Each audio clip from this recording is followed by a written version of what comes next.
Muy buenas noches, profesora Luz Adriana, y a los compañeros pues que de pronto ingresen a ver este video. Ese sería pues como el ejercicio de explicación del trabajo número 1 de fundamentos de la psicología cognitiva. En esta primera unidad se validaron pues como todos los conceptos del conductismo y el paso al cognitivismo. La primera actividad que se desarrolló en esta tarea es la realización de un cuadro comparativo entre la reflexología rusa de Pavlov y la perspectiva del procesamiento de información del cognitivismo. Bueno, yo quisiera empezar diciendo que si bien el ejercicio es hacer una comparación, y obviamente hay diferencias importantes entre ambos, me parece que ambas corrientes teóricas son revolucionarias y que dieron como una posibilidad muy grande a la psicología en su momento, porque cada una respondió al paradigma científico que se le presentaba en ese momento histórico. En el caso de la reflexología rusa,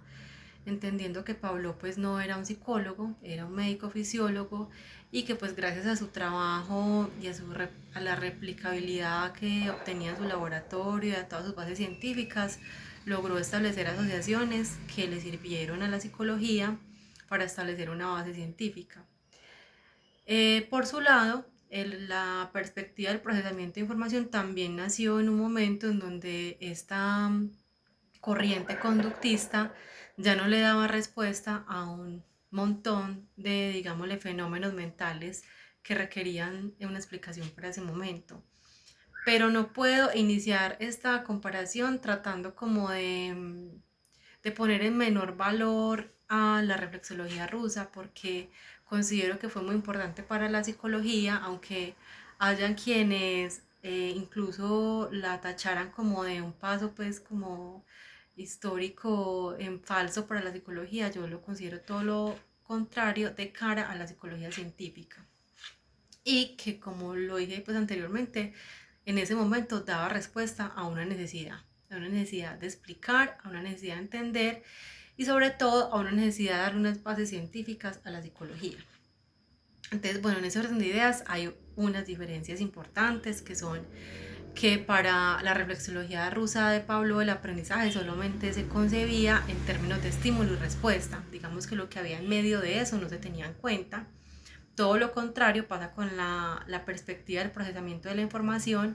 que tenía en cuenta todos esos procesos mentales que se dan entre este estímulo y esta respuesta.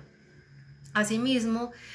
para la reflexología rusa, el sujeto es un actor más bien pasivo, que simplemente responde a los estímulos del entorno, mientras que para el procesamiento de la información, el sujeto es más activo, es quien procesa esta información, y de su representación o de sus algoritmos mentales depende la respuesta.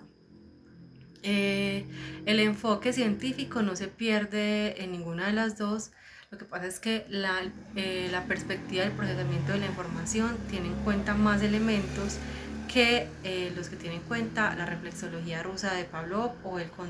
conductismo en sus inicios. Bueno, diría yo que esa es como la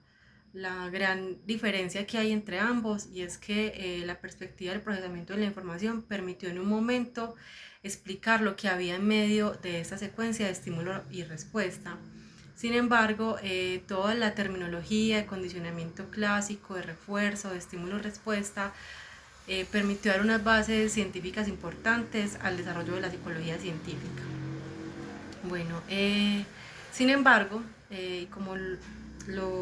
se expone en el documento del simposio de Hickson en el MIT,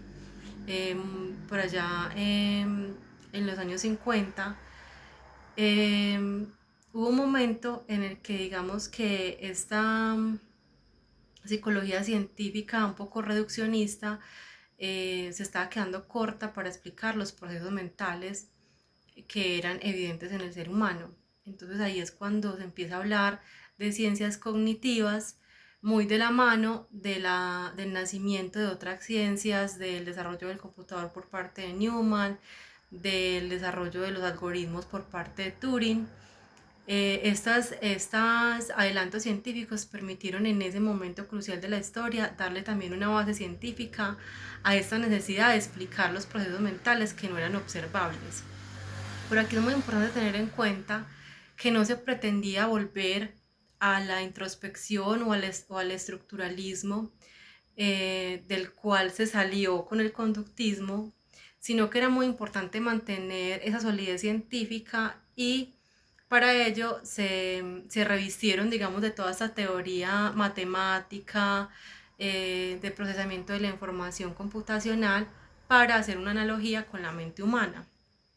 Entonces, por ejemplo, en este caso, digamos que el hardware sería el cuerpo, todo el sistema biológico, cerebral, y el software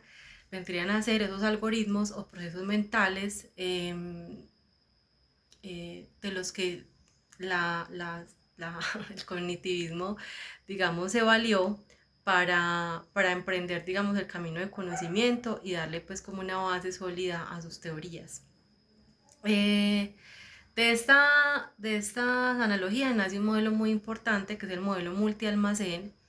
que es el que nos da una analogía muy precisa entre un ordenador y la mente humana. Entonces, en este caso, aparece un input,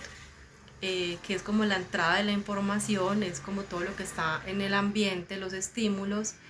De ahí pasa una memoria sensorial, que es, digamos, que la percepción de todos nuestros órganos de los sentidos están diseñados para recibir esos estímulos y procesarlos.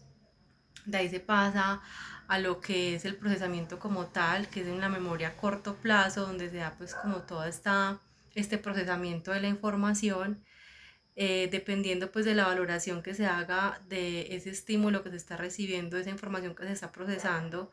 se puede pasar a la memoria de largo plazo, y esta hace un proceso de como de retroalimentación en donde se da finalmente pues una respuesta a ese estímulo, que es pues igual a lo que pasa con un procesador. Entonces este modelo multialmacén, en un inicio del cognitivismo, permitió pues dar como una base sólida y científica al hacer una analogía entre una ciencia matemática y computacional con la mente humana. Sin embargo, pues es muy importante destacar que todo eso se hacía para la recuperación de los procesos mentales, de lo que hablaba Rivière pues en su documento, en sus textos, que habla precisamente de una recuperación de la mente después de todo lo que pasó pues con el conductismo. Pues eso es como lo que yo entiendo de, este, de este paso del uno al otro, de este paso de paradigma. Entonces, digamos que mi postura frente a esto es más como entender al conductismo como una base necesaria para que se diera el cognitivismo. Incluso en algunos de los textos hablan de que muchos de los principios aún se comparten, toda vez que su base es netamente científica. Simplemente que el conductismo en su momento no daba respuesta a las necesidades eh, teóricas, epistemológicas, de entendimiento de la misma conducta humana, que siempre pues trató de explicar a través del estímulo-respuesta, ya no era suficiente. Y ahí entra el cognitivismo, desarrollar toda una teoría basada en las representaciones mentales, en lo que pasa en nuestra mente, en todos los procesos de pensamiento, de formación de esquemas, de representaciones, para mediar entre los estímulos que recibimos del exterior y generar las respuestas que finalmente pues entregamos. Entonces ese es como mi entendimiento de este proceso. Digamos que tengo muchos conceptos en la cabeza, pero pues así fue como decidí hacer esa participación un poco más desestructurada para pues explicar en mis palabras lo que entendí de esta unidad. Profe, muchas gracias, compañeros, una feliz noche.